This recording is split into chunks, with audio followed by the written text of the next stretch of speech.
Well, we're back in Ephesians chapter number 4 this morning, and I hope that you'll turn there or at least listen in carefully, because yesterday we learned that there is a right way to live and a right purpose for our lives. There's a right way to do that.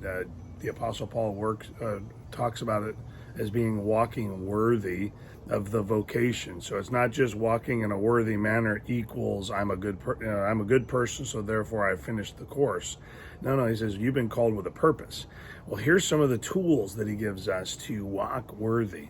He says, with all lowliness and meekness, verse number 2, and meekness, with long suffering, forbearing one another in love, endeavoring to keep the unity of the Spirit of the bond of peace. And so he goes right to where our flesh is. We tend to not be very patient with people. We tend to not be willing to suffer any injury. And we tend to not be calm, cool, and collected about it. Now, we may not bark in someone's face, but we certainly have the ability to, if miffed or injured in some way, we have the ability to make sure that either they pay for it by me verbally telling them how it is to their face, or telling others of my struggle and my hurts or whatever.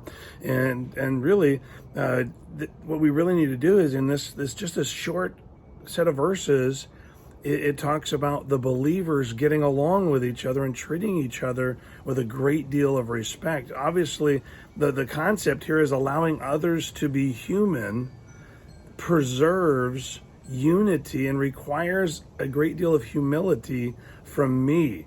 No, I can't get even with everybody. No, I don't have to speak my mind. And if I do get hurt, sometimes I have to allow people to be human.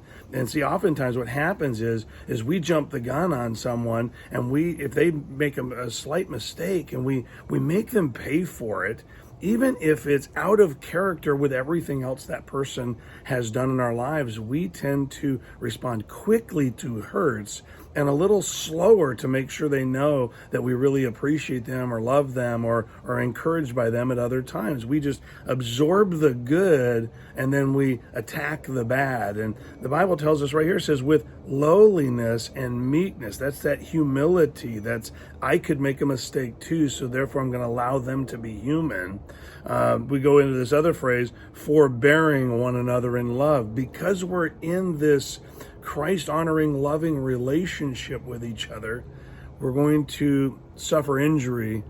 We're going to allow that person to make mistakes and lovingly appreciate the parts that aren't mistakes. And what does it do? Well, inside the body of Christ, inside the church, it says, endeavoring to keep the unity of the Spirit of the bond of peace. And so when we do these things, there is unity, there's harmony. At least there's an attempt for those things on your part, on my part. That's what we're attempting to do. So the first tools in the toolbox that the Apostle Paul gives the church at Ephesus to walk worthy within the vocation where they've been called, he says, hey, let's really allow others to be human so that we can preserve unity and we can exercise humility. And it's just something that we need. And see, if you'll do that in your church, it'll flow out to your families, it'll flow into your neighborhoods, it'll flow into your workplace. And so I hope that as you consider those thoughts this morning, that it changes the trajectory of your approach to work this morning, your family this morning. And then when you get to that church building and you're around church people, other believers, that you'll see it flow out there as well. Be a contributor to the bond of peace. Be a contributor to that unity and harmony that's necessary to have a good testimony to the world around us. Have a great day.